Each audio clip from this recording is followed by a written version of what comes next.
Yesu omulungi yeebazibwe. Mbaniriza nnyo wano ku prayer watch Bible moment. Kaseera ka Bible study. Today is a Sunday.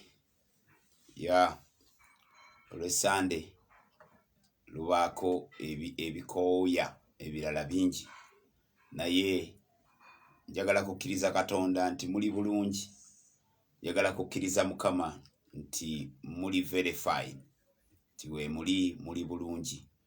So bwe mba muli bulungi, Katonda waffe aweebwe ekitiibwa. Mbaniriza mu Bible moment. Mu Bible moment Mukama abawe nnyo nnyini ddala omukisa ne mu kawungeezi kano ak'olwaleero. May God richly bless you. Mwebale kujja. Mwebale kujja. Terezeemuuko katono tweyongereyo. All right. So akawungeezi akalungi, kiseera kya Bible study. Mbanirizaako nnyo naddala mmwe abasinga bemanyi icons zammwe, nsobola okwatula n'amannya nga ndabye bulabi icon ng'eya Reste, eya Diana, eya Carol, eya Rebecca, eya Fred. God bless you so much. N'abalala njagenda mbayiga mpola mpola nga ntunula butunuzi kafaananyi naye mu bukyusa. Seera ebisinga mu bukyusa.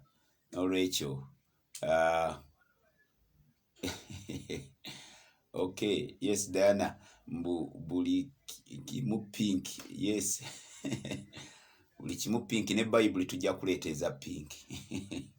Tujja kuleeteza pink ng'essimu ya pink, nga buli kimu kya pink, nga pink. Okay, witness tubuuzeeko and then we continue.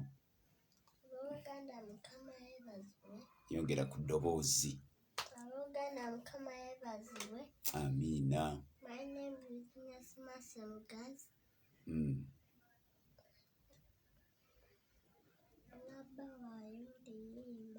Olina oluyimba? Tunula mu kamera bulungi abantu bawulire oluyimba lw'olina oba olina oluyimba. Ate otunula. The Lord is my shepherd. So, Witness alina oluyimba, the Lord is my shepherd. Okay? Kale, yimba bulungi. Sembera hano maaso bw'oti.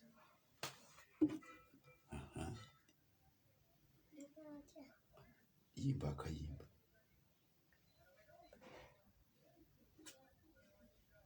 Kayimba kagenzi. Kaddusa. Ate oyogere oba Psalms. Psalms 23.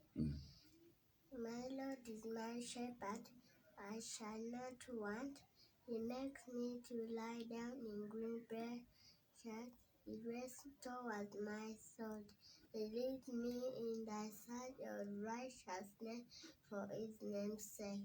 Yea, though I walk through the valley of the shadow, my says, fear no evil, because you are you. Amen. Thank you. Okay. Oyabadde Witness nga tuwayo Psalms 23. God richly bless you. Thank you so much. Yambanirizaako nnyo. Suzy, you're welcome. Kemigisha, Harriet, God bless you so much. Thank you for joining us at the Bible moment. At the Bible moment, ababeera mu Kamooli banete mulowooza nti batubeera bidde, naye tukikkiriza nti gye muli ate nammwe bwe mutyo, eyo ye moodi yammwe nga bwe tubeera mu kyaki. Zahara, you're welcome. Thank you for joining us. God richly bless you so much. Mwebale kujja, mwebale kubeerawo, mwebale ku reserving time. Nga bwe mbagambye olumu olwesande nga luno lubaamu obukoowu, lwamu biki, naddala saidi yaffe eno, naddala nga wabadde n'obuweereza here and there.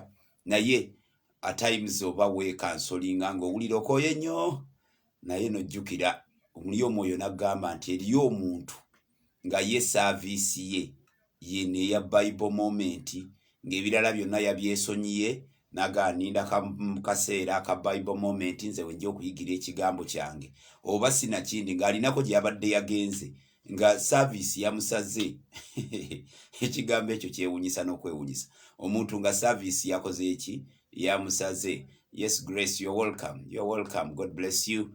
God bless you. All of you that are inviting friends, that are giving out our link, the WhatsApp link. Okulaba nti abantu baweebwa omukisa. Apostle Amos, you are welcome. You're all welcome. Then Gideon, you are all welcome. Nasu. I love olumu mpomerwa nnyo amannya gammwe naddala Facebook names, because at times the Facebook names are different from WhatsApp names. They are different from the natural names. They are different from identification ID, your ID names. Naye mu byonna bya Mukama biri mu nsi mwe tubeera. Obeera n'omuntu nga ku Facebook omumanyi mulala, bw'ogenda ku WhatsApp omusanga nga mulala, bw'ojja mu buliwo ng'era mulala, you know, naye byonna tunodde amagaali gatuyisa buyisa, gatutambuza butambuza wano ku nsi. Amagaali tugafunira wano, gatuyisaawo buyisa.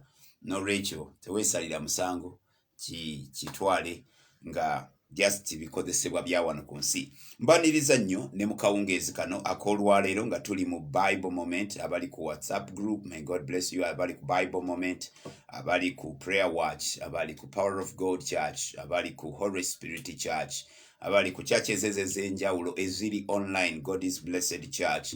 May God richly bless you. Mukama banjagalire abawe ennyonnyeni ddala omukisa. Mwebale kubeerangawo, mwebale kubeeranga mugoberera ekitiibwa kiddire Katonda waffe. Tuli mu ssuula ya 2 mu kitabo eky'Abakolosayi. Kitabo ky'Abakolosayi. The way we do our Bible study may be different from any other church or teaching ministry and so on, but we chose this mode. Yeah, we chose this mode. Ne tutambula mpola mpola. Naye byonna birungi, byonna bya Mukama. Tutambule tweyongereyo. Okay, tuli mu lunyiriri lwa 16 mu ssuula ey'okubiri ekitabo ky'Abakolosayi. Tusoma ennyiriri ezo nga byonna kye tunoonya. We want to find the heart of the writer. Omutima gw'omuwandiisi ge makulu g'ebyawandiikibwa.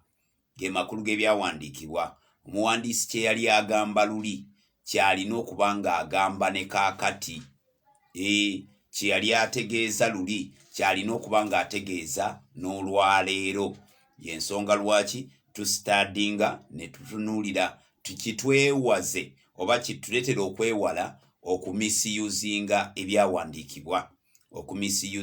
ebyawandiikibwa nga twagala bitegeeze kye bitaagenderera kutegeeza.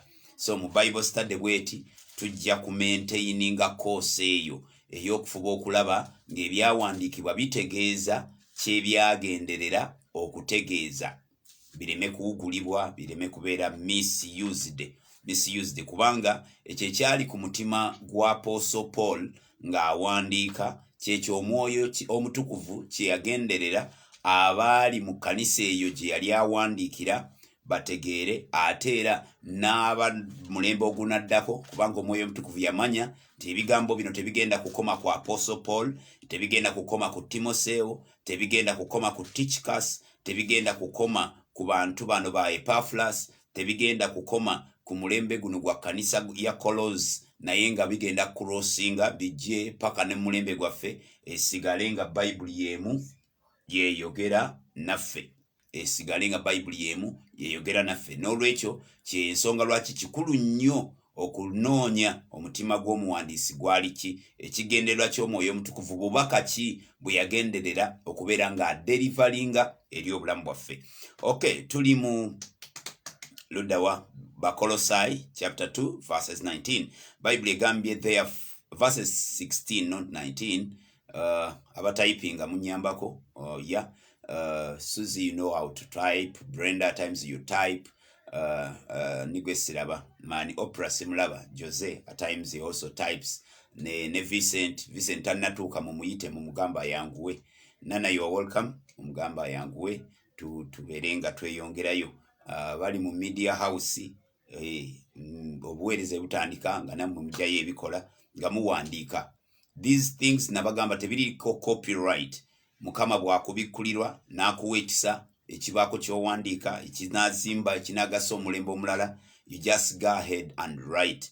Abamu ku mmwe Katonda ajja kubayita mu mafuta amangi gagenda obayitiramu, ajja kubawa n'okuwandiika Bayibuli mu nnimi zammwe mu mawanga ge muzaalibwamu, kubanga Katonda alina interest mu kukyusibwa n'okulokola n'okutuusa ekigambo kya Katonda mu mawanga ago, mu tribes ezo. Tulina tribes for example wane ewaffe Uganda, tribes ezitakola ki, ezitalina Bayibuli mu nnimi zaazo. So nga ate ekigambo kya Katonda kyalitegeereddwa best mu lulimi lwekyawandiikibwamu, mu lulimi oluzaaliranwa, senga abazaaliranwa baba basobodde okugivuunula obulungi. Prosesi y'okuvuunula nayo si nnyangu, y'ensonga lwaki olumu mulaba nga mmeggana n'ey'Oluganda ng'aweegambyewo kirala, naye tetuyinza kunenya baakikola kubanga baafuba, mujjukire baali bannaku ezo.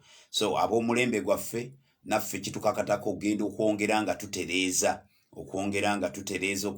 tutereeza. Ya mulimu ndabye abawandiisa ab'enjawulo naddala mawanga agakuze, abantu nga bawandiika, oli n'awandiika Bayibuli nga yeemu takyusiza bintu, naye n'amejalinga, katugeze ku bakyala, nga Bayibuli y'abakyala, talks about women, nga ebikwata ku bakyala abiteeka mu red n'amejalinga ekyo, ne bawandiika endala ez'abavubuka ng'ebikwata ku bavubuka babimejalingako, babiputinga in capitals. You know, all those are ways of delivering the word of God to the people mu ngeri entuufu. Okay, tugenze mu lunyiri lwa 16. Bayibuli egambye, therefore let no one pass judgment on you in questions of food and drink, or with regard to a festive or a new moon or Sabbath. These are the shadow, these verses 17, these are a shadow of things to come, but the substance belongs to Christ. Nti ebintu bino byonna byamenye waggulu embaga endagire, abagambye ebintu ebyo zino embaga bw'oba ozaagala ojja kusoma ekitabo ky'Abaleevi essula eya 23 yabangamu zino embaga ze baalagiranga. Naye Apostle Paul atugamba nti embaga zino ze baakolanga Passover, embaga zezo ze baakola the sabbatical year, embaga ezo ze baakolanga, embaga ez'ensiisira, embaga ez'amakungula, embaga ya ebibala ebibereberye, byonna nti byali kisiikirize wakati mu kuboneka kw'emyezi ne sabbiiti yennyini, nti byali kisiikirize ebyekyo ekyali kigenda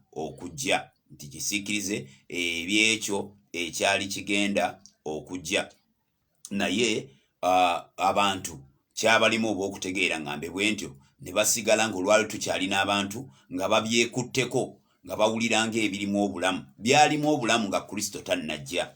Kristo bw'amala okutuuka, olunyiri lutugambye nti Kristo ye substance, kye kintu kwe byasonganga, byali biranga bulanzi, byali bitutegeeza butegeeza nti Kristo ajja, byali kisiikirize, kyekigambo kyakozesezza, byali kisiikirize ng'omuntu bw'abanga atambula n'olaba ekisiikirize ky'omuntu kiba kikye naye taba ye, era toyinza kugamba nti gundi ono yantama kankube ekisiikirize kye antegeere, n'okwata ekisiikirize n'okikuba. If you want to sleep, you go.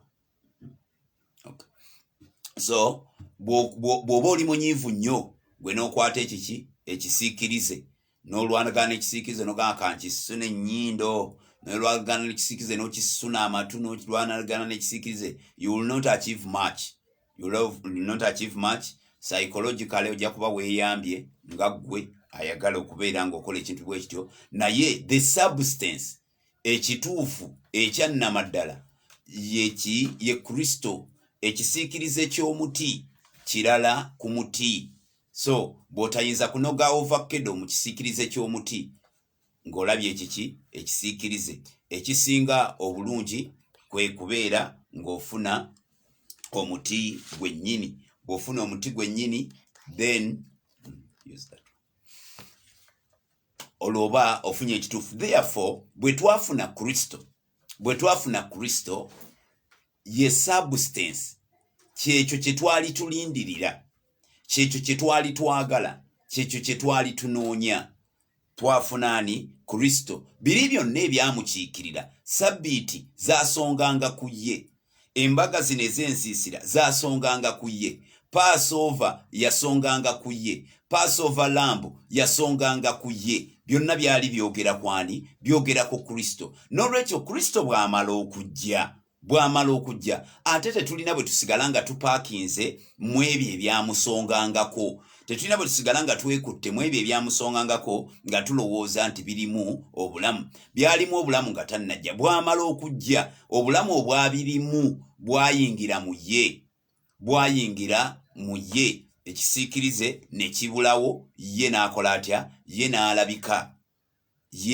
n'alabika. Naye olumu tuleka bulesi ne tugamba owange, abatyakutta ebyekisiikirize mubaleke. Lwaki? Obungi bw'omusana busalawo direction y'ekisiikirize. Njagala kutegeeza ki? Ti obungi bw'okumanya busalawo sayizi y'ekisiikirize. Obungi bw'okumanya busalawo obungi bw'omusana busalawo direction ekisiikirize gye kikwata. Kisinziira omusana oguyimiriddewa. Bw'obanga omusana gukuli mu maaso, ekisiikirize kibeera mabega. Bwe gubanga omusana gukuli mabega, ekisiikirize kibeera mu maaso. Kyokka omusana bw'ogubeera wakati, ng'oyimiridde nga saawa mujje mulabe saawa bwe zibeeranga 6, ng'enjuba eri wakati, ekisiikirize tekibeera mu maaso, kiyimpa wala era kibeera omuntu w'aba ayimiridde. Okay? So therefore nze neneewummuza nga ngamba abakyekutte ku bisiikirize nga sabbiiti, abakyekutte ku bisiikirize ng'ebyokulya ne balangira bannaabwe lwaki mulya kamutambuza ddembe, abo mbalekayo olw'ensonga ne batamalira budde lwa nsonga nti bo omusana ogwabwe gukyali mabega. Therefore bo balaba kisiikirize. Naye eri abatuuse mu kumanya, kubanga omusana oba ekitangaala kikiikirira okumanya. Okumanya bwe kweyongera, amagezi okumanya kw'ekigambo kya Katonda bwe kweyongera, tutuuka ekiseera ng'omusana gweyongedde ng'ekisiikirize tekikyakulembera, ng'ekisiikirize kiri wakati. Mulimu n'abamuffe ebisiikirize nga tetukyabiraba na biraba, lwaki? Biri mabega. So nga luli bye byakulemberangamu, ne kati ebisiikirize biri mabega. N'olwekyo mwenna abakyali ku bisiikirize munoonya direction ki, musana gwammwe gwenkana ki, and you will settle it. Abnabagamba Sunday lunaku lwa nsolo, luba lunaku lwa nsolo okusinziira ku musana gw'oyimiriddemu bwe gwenkana. Naye bw'oba weeyongedde mu kumanya, okizuula nti ennaku zonna eri Katonda zenkana. Okay? So mu ngeri bw'etyo tugenze mu maaso. Olunyiriri olw'17 lutugambye nti these are shadows of things that were to come and the substance was Christ. olw'18 lugamba, let no one disqualify you, insisting on asceticism and worship of angels, going on in detail about visions. Ti omuntu yenna aleme kubabuzaabuza, aleme kubalimbalimba nga bayingirira basukkuluma mu ebyo bye baalaba. Okay? So in visions puffed up without reason by his sensuous mind. Kansome olunyiriri olwo olw'18 ndusome mu Bayibuli eno ey'Oluganda, eno ey'Oluzungu yandutuyisaako ebintu ebimu nga twabirese senga twasomye wano. Wali baddewa abaako kyategeera. Olunyiriri lwa 18 lugamba, omuntu yenna oba muwanvu oba mumpi oba munene oba mutono oba wakitiibwa oba si wakitiibwa, naye omuntu yenna bamulesa oba yasoma nnyo oba teyasoma, byonna babikuŋŋaanyiza wamu. Omuntu yenna tabanyagangako empeera yammwe mu kwewombeeka kwayagala yekka n'okusinzanga bamalayika ng'anywerera mu ebyo bye yalaba nga yeegulumiriza bwereere mu magezi ag'omubiri gwe. Omuntu yenna tabanyagangako nga yeegulumiriza mu ebyo bye yalaba. Ono awandiika bamuyita Apostle Paul. Apostle Paul bw'ayogera ku bantu obuteegulumiriza mu bwe byalaba, walibadde ogamba nti ayogera bw'ati olw'okuba ye talina kirooto kye yali afunye, atalina kwolesebwa kwe yali alabye, kye kimwogeza bw'atyo. Naye nedda, Apostle Paul ye muntu Bayibuli etugamba nti yatuuka ne ku ddaala erigenda mu ggulu eryokusatu. Kale senga kubadde kwenyumiriza mu byalaba, alinamu grounds ezaalibadde ez'okwenyumiriza. Naye agambye omuntu yenna ate omuntu yenna ategeeza omuntu yenna oli bw'atajja naga omanyi nze ndi mutume, omanyi nze engeri gye ndi apostle overseer, nga ndi bishop, nga ndi archbishop, nga ndi, agambye omuntu yenna. And omuntu yenna kitegeeza omuntu yenna. Bwe ziba visions, bwe kuba kwolesebwa, bwe kuba kulaba Kristo, ate Apostle Paul asukkulumyewo, yalibadde si yawandiisa ekigambo ekyo, yalibadde muntu mulala. Naye Apostle Paul atugambye omuntu yenna tabakola ki? Tabanyagangako. Omuntu yenna tabanyagangako empeera yammwe mu kwewombeeka kwayagala yekka n'okusinzanga bamalayika, ng'anywerera mu ebyo bye yalaba, nga yeegulumiriza bwereere mu magezi ag'omubiri gwe. Mulimu abantu abeewombeeka, mulimu abantu abeegulumiza. Ne batugambye omuntu yenna tabanyagangako kye mwafuna, tabanyagangako okumanya kwa Kristo, ye ne yeeteekawo nga bino by'olaba. Juzi Katonda yafe e Uganda, mwamuwulira? Kamba bikire, Katonda yafe e Uganda, bamuyita ow'obusobozi Bishaka. Yafa munnaaye, yafa kitalo nnyo. Abantu b'esayidi eyo wansi eri sayidi kuyitaawo Kibaale Hoima yakwatayo nnyo ow'obusobozi, naye n'akwata obwongo bw'abantu nga yeegulumiriza era nga ye ng'agamba ye Katonda, his God, ye Bishaka. So abantu obwongo ne bunyagibwako okukkiriza kwe baalitadde mu Kristo, ne bakuteeka mu muntu ow'obusobozi, mbu ye w'obusobozi, yasobola byonna. Abantu ne bagendanga gya ewuwe, ne bamulimiranga, ne babeera eyo bambala amakanzu meeru. So naye batugamba omuntu yenna aleme okwegulumiza ng'asinzidde mu ebyo bye yakola atya, bye yalaba. Senga ebintu ebirabibwa biba bikulu nnyo, ebirooto, obuweereza tetusobola buzimbira ku birooto bye tuloose. Lwaki? Ffenna tuloota ebikwatagana n'ebitakola ki? N'ebitakwatagana. Kyenva kugamba obuweereza buzimbibwa ku kigambo kya Katonda. Bw'omala okukiroota ekirooto kyo n'ojja n'okigabana naffe, bwe tukizuula nga kikontana n'ebyawandiikibwa, sigaza ekirooto kyo. Kiteekeddwa okubeera ng'ekirooto tekikubagana na byawandiikibwa. Bwenna bonna abo abagambye ne ngenda mu ggulu, ne ngenda mu Geyeena, bwe natuuka eyo ne nambula, ne bannambuza ebibuga by'e Geyeena, ne bannambuza eggulu, ne ndabayo bino, ne ndabayo biri.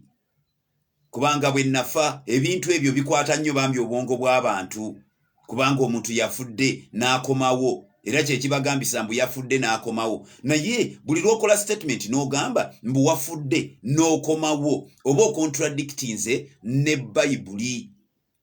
Yesu yeebazibwe. Oba okontradictinze ne Bayibuli. Kambongere kulayiti wamma. So okontradictinga naki? Ne Bayibuli. Buli lw'ogamba nafudde n'enkomawo.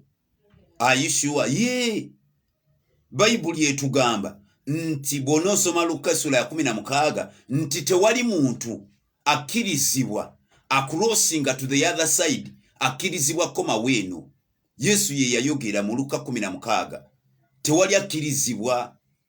Tiwaliwo n'olukonko lunene wakati w'abali mu Geyeena n'abali mu ki? N'abali mu kifuba kya Ibulayimu. Nabo bennyini tebasobola crossinga. Mbu omugagga n'asaba nti lwaki Laazaalo omutukuvu addeyo ku nsi. N'agamba no tekyetaagisa muntu kumala kuva mu bafu kuddayo ku nsi. Ab'oku nsi bwe baba bakukkiriza bakkirize abalamu abaliyo, bakkirize ekigambo kya Katonda ekikola kitya ekiriyo.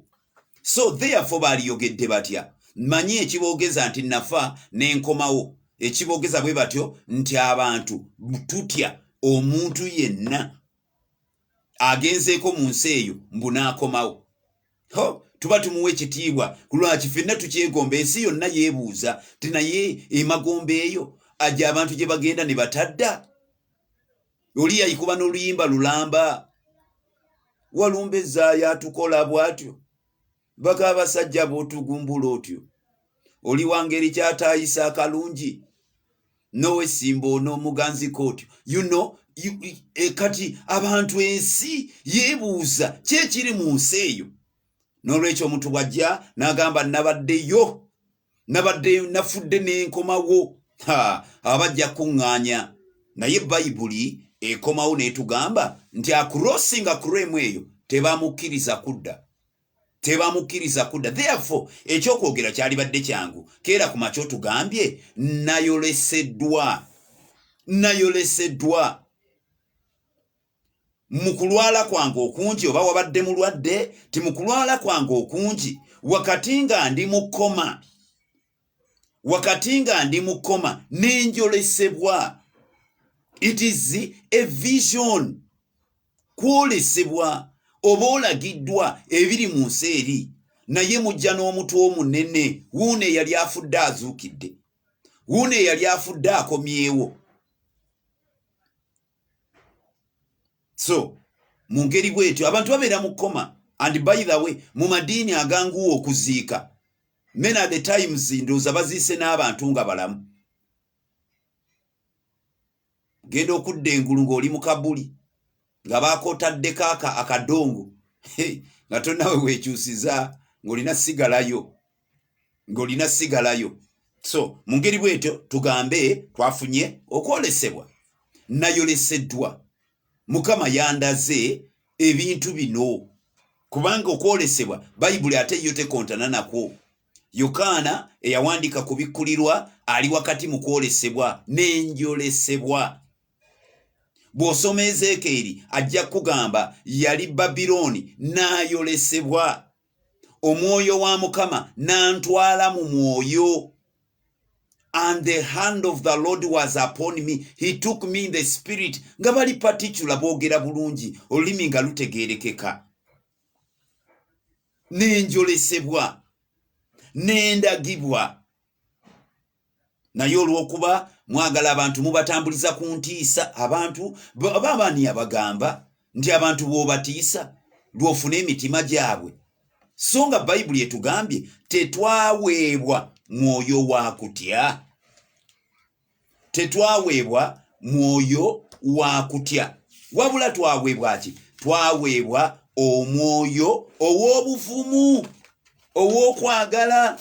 Were given a spirit of love, of boldness, not a spirit of fear.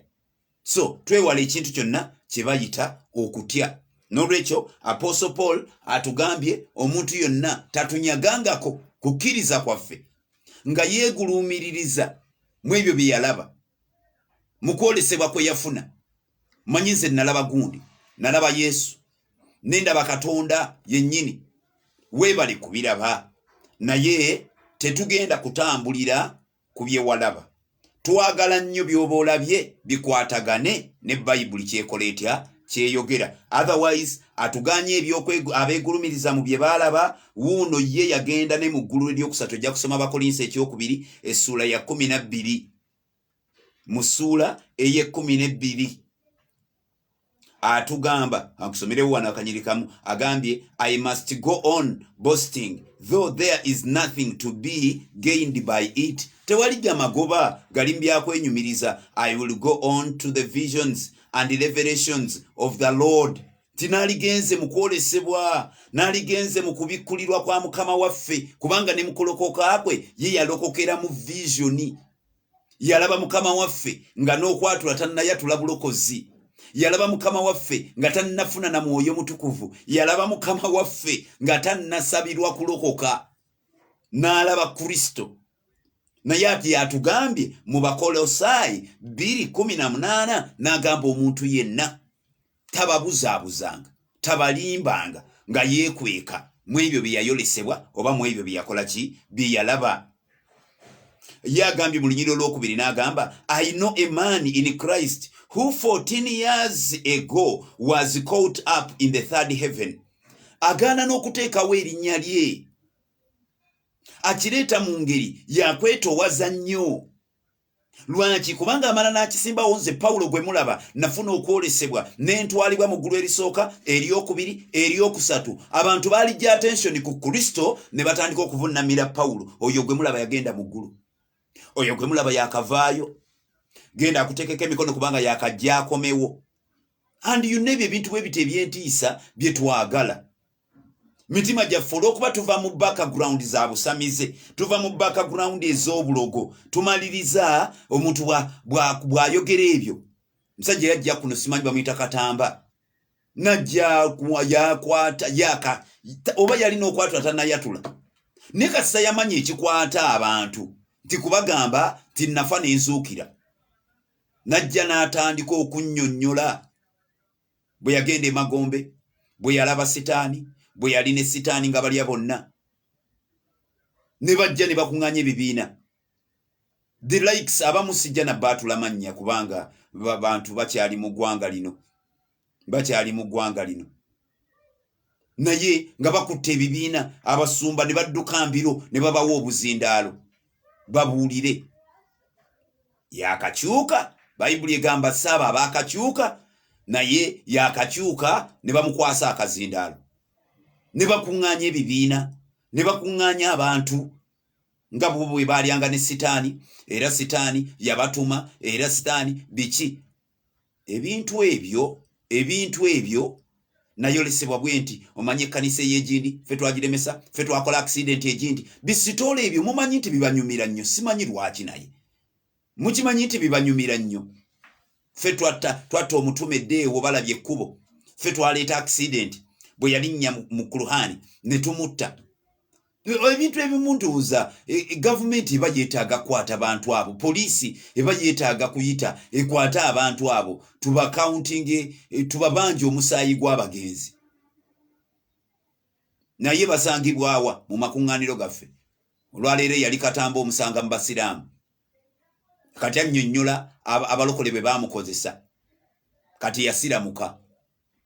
Naye what is the problem? Abantu abanoonya we bayitirawo, banoonya ssente, banoonya bwe babalizaawo bulamu. Mukama yeebazibwe. So Bayibuli egambye omuntu yenna, nze bw'onteekamu ezo emboozi ezeeyafa n'akola bw'ati, akulikeyo. Naye visions abatukwatiramu ezo bibyoleseddwa, Bayibuli ebaganye bimala okubyeroseba ebintu byammwe, muddeeyo mutuule wansi musome Bayibuli, ekirooto kyo olabe nga kiri in line with the scriptures. Okwolesebwako kupime olabe nga kuli in line n'ebyawandiikibwa. Abamu baleekaana kirooto, manyi oyo gw'olaba yalaba Yesu, omanyi yalaba Yesu. Ng'era bw'olaba abantu balina mentalite, President nankwatako mu ngalo, ze mba maze. Nakutteko mu ngalo za kabaka. So what? Flesh and blood tebakulimba. Aba ayambadde mubiri na musaayi. Va ku bino zi social setting ze twasanga mu nsi, mbu mu nsi mulimu abakopi n'abalangira. Ebyo byonna byakatemba wa kuno ku nsi.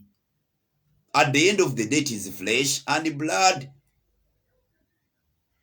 Oba mukopi, oba mulangira, entaana ejja kubeera nsonda nnya yagalagaana. Oba mukopi, oba mulangira, bw'okola bw'oba tokoze bisaanidde, enkomerero ya byonna ebeera geyeena. Bw'okola ebisaanidde oba mukopi oba mulangira, enkomerero ya byonna libeera ggulu. Therefore, social classes za wano ku nsi wezikoma sirowooza na kulowooza nti eggulu lina gwe lyanize nga akabaka wuuyajja. Uwa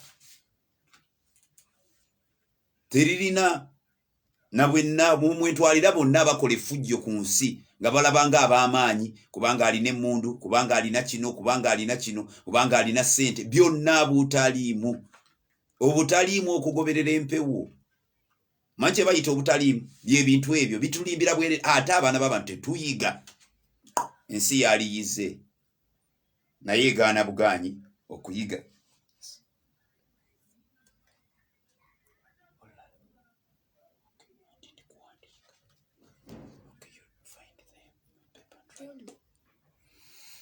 Okay, mukama yeebazibwe.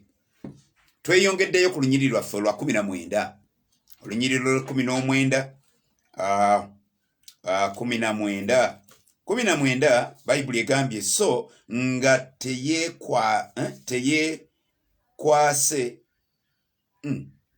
okay, abadde akola continuation ya 18 ng'agamba nti so nga teyeekwase mutwe omuva omubiri gwonna ennyingo n'ebinywa nga biguleetera era nga bigugatta wamu nga gukula n'okukuza kwa Katonda. Ti omuntu bw'atyo atukwata atulimba atulowoozesa. And by the way Uganda, simanyi Uganda, simanyi munansonyiwa manyi bya Uganda, Afrika eby'abazungu sijja boogera nnyo naye wane waffe mu Afrika yaffe abantu bakwatibwa nnyo ne psychology and I don't know omuddugavu ekyo kye yagugukamu psychology. Era nze ntowooza nti baprofesa ba psychology baali badde bava waffe wano mu Afrika, baali badde bava mu mawanga gano agaffe naddala agaali badde gakulembera producing aba psychologists baali badde Uganda, South Africa, Nigeria. Abo bakuzannyira ku mutwe bakuguka mu ebyo bazibu nnyo. Okeera ku makya gwe wennyini weetwala ew'omusamize n'akugamba nkiraba ewammwe mu mbiriizi z'ennyumba yo ndabawo ennyumba erimu omuti gw'ovakkedo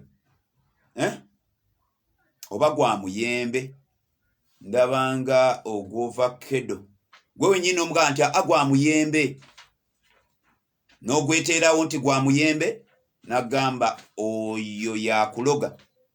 Naye nga gwagamba nti yakuloga tafunangako wadde ekirowoozo, takimuyitanga namu ekirowoozo ky'okukuloga n'ovaawo ng'omatiziddwa.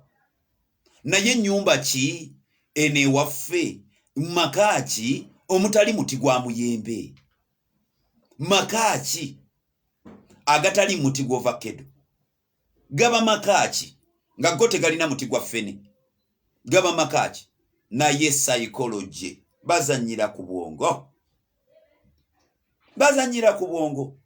Ennaku z'omwezi nga gunaatera okuboneka waliwo ekijja ne kikusalirira mu lubuto, otera okiwulira psychologically, ojja natandika okiwulira immediately, ojja tandika okiwulira nga nakati kiringa ng'ekizze. Mundeke gammaka tuve ku bantu abo, naye Bayibuli etugambye omuntu yenna tatunyagangako kukkiriza kwe twafuna ng'ayitimuka olw'abamalayika, ayitimuka mu ebyo bye yalaba mbw abeera yeeyawudde ku Kristo. Kandi some mu Luzungu lugambye have you been thinkingly wano ndi luddawa nedda ey'Oluzungu twakomye mu Bakolosaayi, twakomye mu Bakolinso nga tuli baakuddayo. Yesu yeebazibwe. Bakolosaayi 2 we tuli abaakatwegattako nga tugamba tuyige ebintu bino obwongo bwaffe tukkirize Kristo nga ye Kristo nga tayungiddwamu bintu birala. Stella agambye nti Kenya ate yo nzibu nnyo. So yes, Stella kyogambye mindset is the problem. The way people look at things, mindset ebiri mu bwongo. Muntu nobeeraawo otambulira ku bunkenke, otambulira ku kutya linakutiisa n'ekintu kyokka kyakusabye nga kitiisa. Genda ndeetere obwoya bw'ekirevu ky'empologoma. Ekiki? Obwoya bw'ekirevu ky'empologoma. Genda nnoonyeze amaaso g'omusota omweru. Musota omweru ani yali agulabyeko? Bw'onooba tosobodde guleeta ojja kunoonya akakadde k'ensimbi nze nsobole okugenda obbinoonya ebyo. Iye reasoning abantu omutwe tebalowooza ate bagaana bugaanyi. Bakolosaayi 2:19 Bakolosaayi 2:19 agambye, and not holding fast unto the head, from whom the whole body, nourished and knit together through its joints and ligaments, grows with a growth that is from God. N'agamba fenna ebitundu ebinywa eby'omubiri bwe biyungibwa awamu ne tulyoka tufuna okukula mu Katonda. Olunyi lwa 20 Bayibuli egambye, if with Christ you died to the elementary spirits of the world, why, as if you were still alive in the world, do you submit to regulations? Ekibuuzo kino abooluganda tukigendeko mpola nga tukyetegereza. Mulabe omutume kyagezaako okubuuza, kubanga olaba obuzibu bw'Abakolosaayi oba obuzibu obwasangibwa mu kkanisa y'e Kolosaayi oba challenges ezasoomooza Abakolosaayi teziri wala nnyo ne challenges ze tuzze tusisinkana n'ebintu ebizze bijja abantu mu kukkiriza, ebizze biwalula abantu okubazza emabega nga biyitidde mu makubo ag'obulimba. Olunyiri tuli mu lwa 19 essula 2 Bakolosaayi olwa 20 lugambye bwe luti nti oba nga mwafiira wamu ne Kristo okuleka ebyolubereberye eby'ensi, kiki ekibeeteesa wansi w'amateeka ng'abakyali abalamu mu nsi? Nze nagambye abakwasi b'amateeka munansonyiwa, nze ndi mu Bayibuli mwentambulidde mwe mwetereeze bannannyinigo, abagawoomerwa, abagabuulira, abagayimiriramu okutiisatiisa abalala, nga kubanga mwogera nti kuba abantu babyetaaga gw'omanyi, naye nze nkubuulidde oba wabiwa amateeka wagasimbamu eddiini nnamba gw'omanyi oba mukulembeze nga gwe mukulembeze w'enzikiriza eyo. Omuwandiisi atubuuzizza ekibuuzo wuuno, Apostle Paul atubuuza, obanga mwafiira wamu ne Kristo, obanga mwafiira wamu ne Kristo okuleka ebyolubereberye eby'ensi. Akunnyonnyodde kyayita okufiira wamu ne Kristo kwe kubeera nti eby'ensi twayawukana nabyo, ebyolubereberye bye twasangibwa tumanyi ezaali ennono, engeri gye twatambuzanga obulamu bwe tujja mu Kristo, ebyo tubikuba amabega. Naye yeewuunya ng'abuuza, oba mwafiira wamu ne Kristo okuleka ebyolubereberye eby'ensi, kiki ekibeeteesa wansi w'amateeka ng'abakyali abalamu mu nsi? Ki ekibatambuliza wansi w'amateeka? Ki ekibatambuliza wansi w'obufuge bwa Sabbiiti? Ki ekibatambuliza wansi w'obufuge ow'ebyokulya? Ki ekibatambuliza wansi w'amateeka? Lwaki enjiri mugireseeyo mu mateeka? Enjiri mugijje mu mateeka, mugireete mu kisa. Oba twagala oba tetwagala, amazima agayimiridde gali nti tuli mu kisa. Ekyokuba nti abali mu kisa bangi abakivumaganyisizza nga bakikutte bubi oba nga bakirunzeemu ebitakiriimu, tekitufuula b'amateeka, tusigala tuli ba kisa. Lwaki? Bayibuli esomesa mu Yokaana essula 1 olunyiriri lwa 17 gwawoomerwa amateeka ezo ze zimu ku nnyiriri z'oba olina okuyiiyiza olabe w'oziteeka ne bwe zinaasigala nga zikyali mu bayibuli tuba ffe tubeetereeza ekigambo kya Katonda kisigale nga gwe musana nga ye muluŋŋamya. Yokaana 1:17 lwogedde lutya? Lwogera lugamba nti kubanga amateeka gaaweebwa ku bwa Musa. Bw'oba okyali wansi w'omulembe gwa Musa, you have a right okwata amateeka. You have a right okwata amateeka. Amateeka gaaweebwa ku bwa Musa. Ekisa n'amazima byaweebwa byabaawo ku bwa Yesu Kristo. Ekibuuzo ekyangwawo, ani akutwala? Under whose dispensations do you belong? Oli wansi wa ndagaano yaani ku babiri? Bataddewo abantu babiri, Musa ne Yesu Kristo, nga buli omu alina kyajja yeetisse, buli omu alina kye yakozesa ku lw'omulembe gwe. Whose generation do you belong to? Bw'oba obelonginga ku gwa Musa, you have a right. Oli mutuufu nnyo era yulwakwaya ojja kufuna obutuukirivu bw'omu mateeka kubanga oli wa mulembe gwa Musa.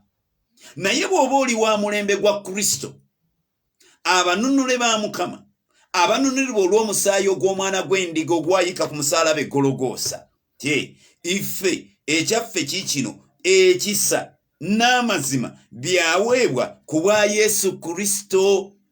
Nkimanyi tuli mu dispensation, tuli mu mulembe nga amateeka nga ekisa kivumaganyiziddwa, kikwatiddwa bubi, kikoleddwamu ebikolwa eby'effujjo. Naye kambabuulire, ekyo tekigenda kujjawo. Mazima ga kigambo kya Katonda tituli mu mulembe nga driver azze na kisa. Driver akyali Kristo. Bwe yali avaawo yagamba sibalekanga bamulekwa. I'll give you another comforter. I'll give you another driver who is the Spirit of God, the Holy Spirit. Bw'anajja gye muli tagenda kukola bibye. Agenda kutoola ku byange byagenda okubawa, byagenda okubayigiriza, byagenda okubajjukiza.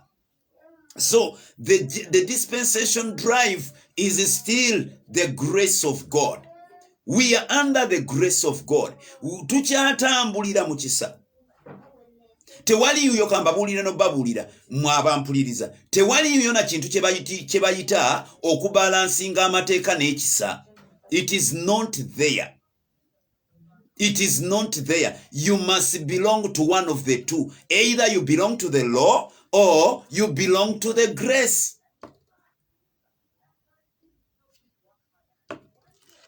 Awo mbadde njagadde ndekere naawo naye muzikirize mmaleyo olunyiriri luno nti lwaki mubeera nga abakola batya abakyali mu nsi. Olunyiriri lwa 20 mu Bakolosaayi lutulaze bulungi nnyo ti abange kiba kyabateekesa mu wansi w'obufuzi obwo kyekyaki. As though you still live, abuuzizza ekibuuzo kiri very critical. If with Christ you died to the elementary spirits of the world, nti mwafa eri emyoyo egyo egy'ensi, why as if you were still alive in the world do you submit to regulations?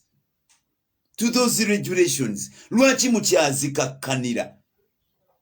Lwaki mukyazitambuliramu? Lwabirimu olumu nsoma Bayibuli nze 21 agambye do not handle. These were the regulations.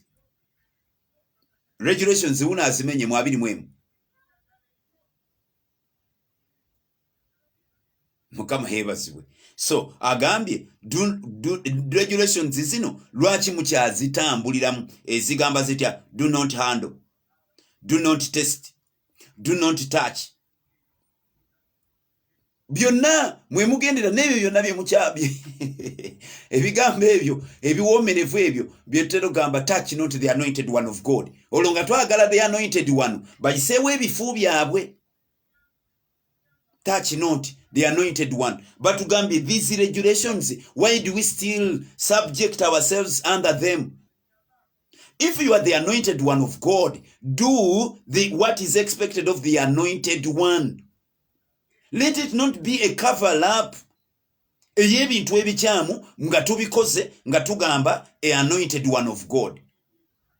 Ekikyamu kisigale nga kikyamu.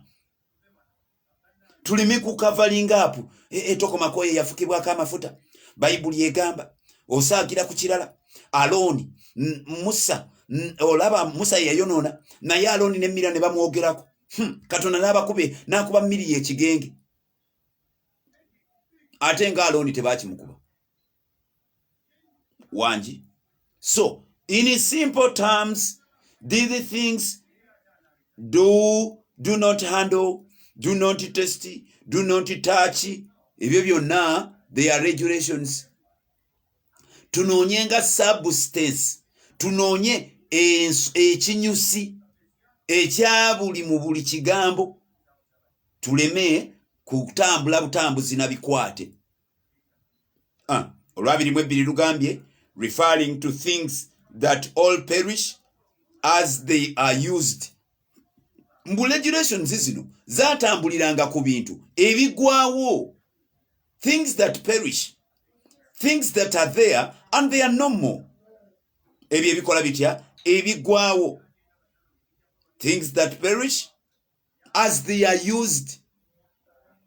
Kino kibulibwe kiti omanyi this is bano bebalonde, bano bebano, bano bebali. Awo bwe tujja olumu tubaka banaye tuwuliriza bintu wansi wanjuba kuno n'ebimu ffe twabisomesa naye ke kaseera bwe biba byali bikyamu tukomawo gye muli okubagamba bye twasomesa nga bikyamu, mutusonyiwe gwe musana ogwaliwo, kwe kutegeera okwaliwo. Naye kati nga tugenda tweyongera mu kigambo kya Katonda, tulina willingness ekuba amabega okutegeera kw'ebiseera ebyo, tujje mu kutegeera okw'amazima okw'ekigambo kya Katonda.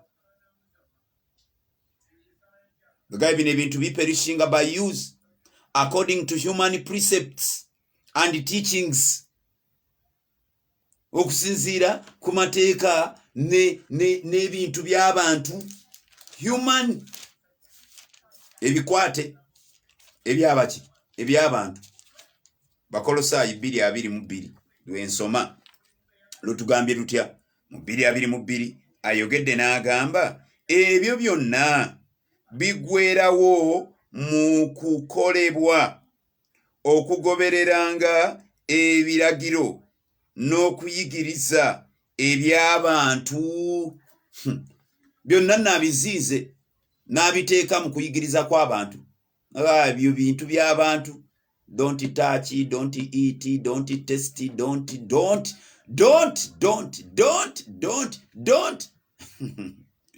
Don't. Ezo. Olwabirimu 3 lutugambye, these have indeed an appearance of wisdom in promoting self-made religion and asceticism and severity to the body, but they are of no value in stopping the indulgence of the flesh. Bannaye senga luno olunyiriri baafuula olunyiriri olukulu mu Bayibuli mu Bakolosaayi. Wo lwetaaga kwetegereza. Omanyi waliwo olunyiriri lwe bagamba nti that verse is a pregnant verse. Waliwo olunyiriri tuyita olunyiriri olusava, naye luno lusava. Lugambye lutya? Lugambye these have indeed an appearance of wisdom. Birina ekifaananyi ky'amagezi, birina okwefaanaanyiriza endabika ng'ey'amagezi, an appearance of wisdom. Naye tagambye nti bino bye birimu amagezi. The do's and don'ts and tokwatako, tolyako, tonywako, to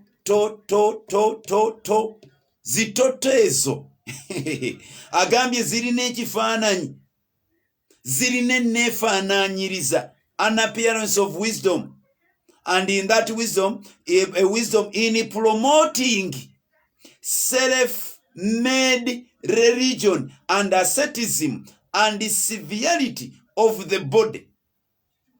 Tusooke tugende empola. They have an appearance of wisdom in doing what? In promoting self-made religion.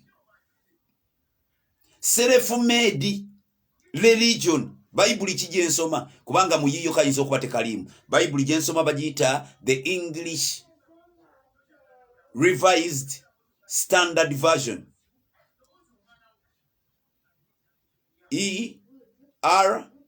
ERSV oba ESV. Kanjikebere no jikebere. Tekwa kuba yeyo. Yes. ESV, English Revised Standard. Yeyo. Kama yebasiwe. Naye tugambye nti ebintu ebyo totanga, tobanga, to zonna zirina appearance mu kucreatinga self-made religion. Era obasanga bannannyini ddiini nga babinyweza. Tokola nviiri, tosala nviiri, tokola bwoti, towumula matu, tokola bwoti, to yingiro gyemu engato, to self-made religion. Ate era bino ebintu bye byafuula amadiini okufuuka amadiini. Toyita ku kifaananyi kya Bikira Mariya nga tobaawiize. Toyingira mu yeekaalu nga tokubye kabonero.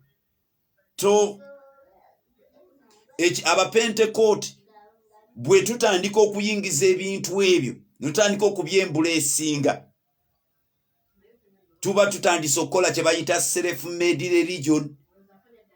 Self-made mbu bibaako endabika eringa ey'amagezi, naye biyitimuka mu kukola kye bayita flesh indulgence, severity of the body.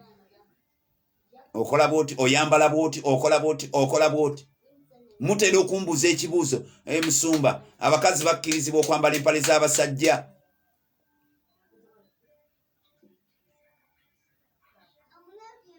Mbanja kizaayo gy'oli nkubuuze mu mutima gwo gw'owulira ki? Because teri muntu akyuka lwa kumugamba nti tokola bwoti. Amateeka bwe gaali gatuweebwa oba bwe gaali gaweebwa omwana w'omuntu tegaali na intention kuyamba muntu butakola kibi. Tegalina busobozi buyamba muntu obutakola kibi. Ekyo tegaakiweebwa, naye galina obusobozi okulaga omuntu ekibi bwe kifaanana. Galina obusobozi okulaga omuntu ebyo ebitakkirizibwa mu maaso ga Katonda. Kyokka bwe gamala obbikulaga ne gabikumulisiza ne gagamba nti omusoto ogulabye. Amateeka tegakuwa kikozesebwa kufulumya oba kutta musota. Gakoma awo bwe gamala ogukulaga ne gazinga emikono. Ogwange guwedde. Naye Kristo bwe yajja n'ekisa, ekisa kigaba obusobozi okuwangula ekibi. Ekisa kigaba obusobozi obutakola kibi. Self-made religion. Ate ewaguzizza eneetera okuyingira mu bapentekooti bwe beebadde tennatuuka, naye mu bitundu ebimu yatuuka dda. Do's and don'ts. Oli bamuwa ebbaasa, n'abamuli eyo Bulaaya mwagenda n'ebbaasa za nnabbi. Bbaasa ya nnabbi, bbaasa y'omusajja wa Katonda. Tokwata ku nnusu ya kimu kya 10 ky'otadde mu bbaasa ya musajja wa Katonda. No, omwana ne bw'aba afa tebakukkiriza. Don't wogikwatiramu akulabikira mu kirooto. Don't gana mazzi genda nago gakozese kino na kiri. That's why n'amafuta gennyini ntera okubagamba anointing oil tumukozesa kubanga scripture egamba nti by the anointing the yokes are broken, but the anointing is an outside substance that represents the Holy Spirit. So okukkiriza tekubeera mu mafuta, okukkiriza kubeera mu Katonda, kubeera mu Kristo. Bwesigwa tubuteeka mu Kristo. Bwe tusiiga abantu amafuta gayambako psychologically, gayambako spiritually okuyimusa okukkiriza kw'omuntu to accept, to believe that something is going to happen, that something is happening. Naye kambabulire ge mafuta gegamu kubanga olwaleero ekyo kyekiri mu Pentecost. Osanga walala bagatunda, osanga buli muntu kati ennaku zino. One time I went to pray for someone naye ng'amaka genkyadde mu Bakatuliki, mba sinatandika kubasabira ne bandeetera eccupa z'amafuta ssebo ga musumba amafuta gaagano. N'omanya nti n'omala obasabira n'otagabasiiga, they will not believe. Tebajja kubeera na kukkiriza kumala. Byebiro bye tulimu. Don't. Abamu mulina obutambaala, abala mwagenda n'obusaalaba, abala mulina obukomo bwe mwagula mu bannabbi, abalala babaguza biguze, babaguza obutambaala ne babaguza biki ne babaguza biki. Buli kiro okwatako tolina njawulo na musamize. Ng'akasaala ako mukama wo bwakukyankalanya koddako n'onyigako, tolina njawulo na musamize. Mwentwalidde bonna abalina zirozale, abalina tasubiri, obwo bwonna bulogo. That is witchcraft. Witchcraft kabisa. Agambye mbwe ebintu ebyo, these have indeed an appearance of wisdom in promoting self-made religion and asceticism and severity to the body. Gabeera makambo eri omubiri, gabonereza omubiri. Mu Ramadhan ne basiiba, bwe bamala okusiiba ne balyoka bakola effujjo lyonna ng'ekisiibo kiwedde, nga batambula bakoma paka Ramadhan lwalidda benenye bye bakola. Musumba tofuddeeyo emikwano gigobye. Nabagambye obungi bw'emikwano tebulina kye butugattako nga tetwogedde mazima. Nga tetwogedde eki? Nga tetwogedde mazima. Amazima gasigale nga mazima. Ebintu ebino bye eboneza omubiri biba bikambwe, severity to the body. Bikambwe bitulugunya omubiri kabisa. Naye mu byo bimaliriza zizadde self-made religion nga kyafuuka kikwate. Okusiiba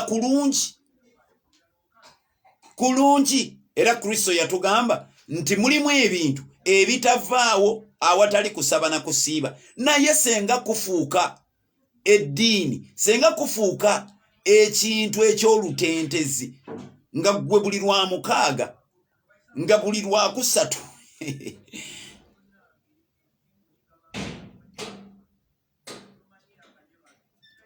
mu ndagaano empya ebbanja lye tulina lya kuzimba kye bayita enkolagana n'Omwoyo Omutukuvu alyoka atuluŋŋamye.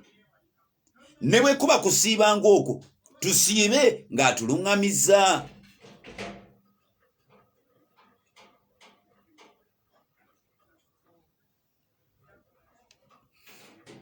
Kandusome mu Bayibuli yino ey'Oluganda olwa 23 tusigazzaayo lumu nga tumala. Olwa 23 lutugambye lutya? Lugambye ebyo birina ddala ekifaananyi eky'amagezi mu kusinza Katonda abantu kwe bagunja bokka. omanyi okusinza Katonda okugunjiddwa oluganda ejjeyo ekigambo abantu kwe bakola batya kwe bagunja abantu bagunjawo ensinza ya Katonda nga bagigunjizza bugunja ne bagigunjawo nebeera enkola yaabwe era ne bakitongoza tebobo yenkola yaabwe naye enkola yammwe tetugirinaako buzibu as long as esigadde ekyali wansi w'okulungamizibwa kw'Omwoyo Omutukuvu ng'esigadde ekyatambulira mu nsalosalo z'ekigambo kya Katonda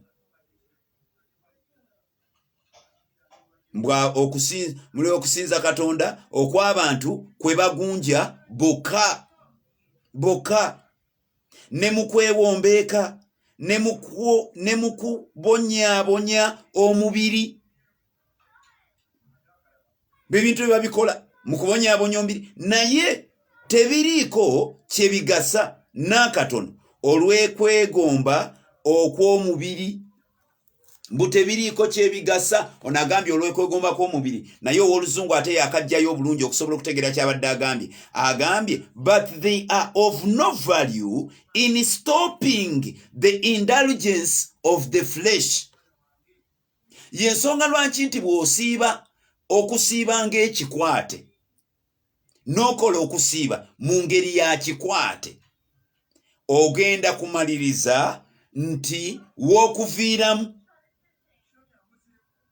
ate ebikulumba we bikukwatira mbwagamba tekulina busobozi that is no value but they are of no value in stopping the indulgence of the flesh tebirina busobozi kuziyiza kintu kye bayita kanalite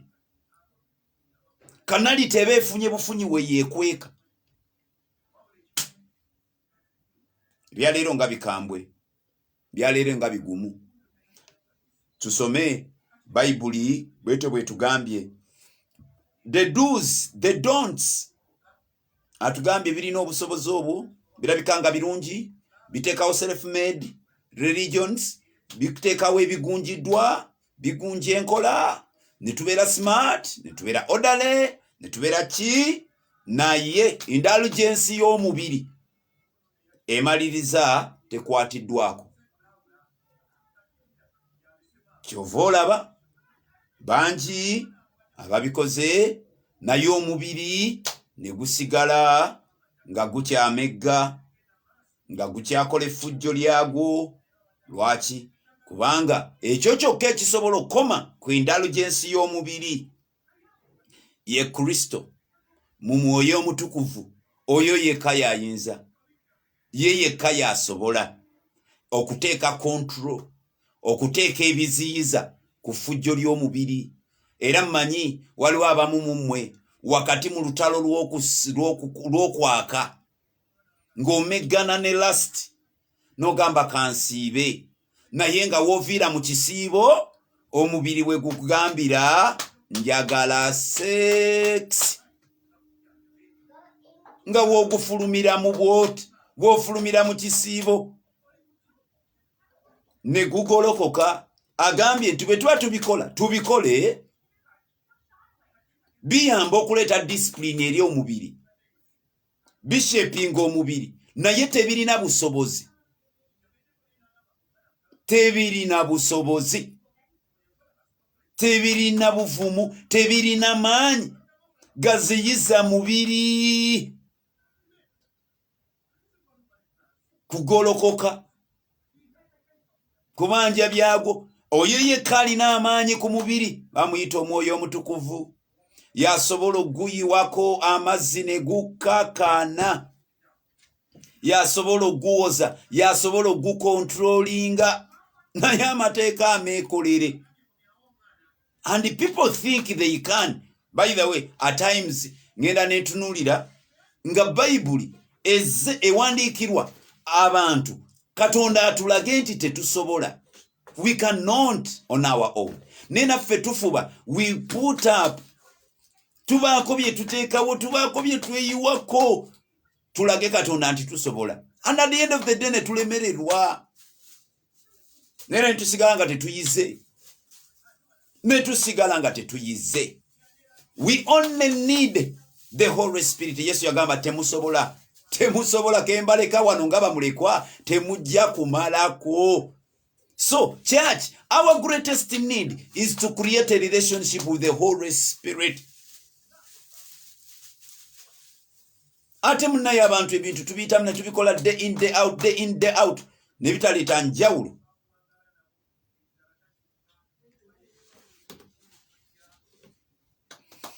Mukama lwaki tabanjagalira? Munzikirize mbawummulizaawo. God bless you. Lwaleero nabawadde magumba. Naye lwagambye tetugenda kubeera nze siri mu bantu abakkiriza mbu ngenda kuwangaala nnyo. Nze ndimu abo abakkiriza nti I'm only living to do what I'm supposed to do, and after I'm done I'd have to go. Bye-bye. Mba nina kugenda. So therefore we are meant bwe tuba bakwogera twogere bye tulina okwogera, amazima tugogere, kasita gwago galikodingiddwa, abalijja baligasanga. Muntu aliba atambula n'agwa ku katambi kano kali muyamba, kali muzibula amaaso, kali mutondamu enjala y'okuddayo okwetegereza Bayibuli. Nabagambye ku mulundi guno tuddeyo twawule endagaano enkadde tugijje mu bitabo ebikadde, twawule endagaano empya nga tutegeera kye bayita endagaano. Mukama abanjagalire, mwebale kubeerawo, mwebale okufisanga kaddata akadde kammwe nze nkatwala nga ka muwendo. Mukama abawe nnyo nnyini ddala omukisa. May God bless you. Obaako kyoweereddwamu omukisa, noonya omuntu omulala omuwe omukisa, ogabane naye ebyo byokoze otya byotegedde. God bless you. Funye wano abantikkira engule.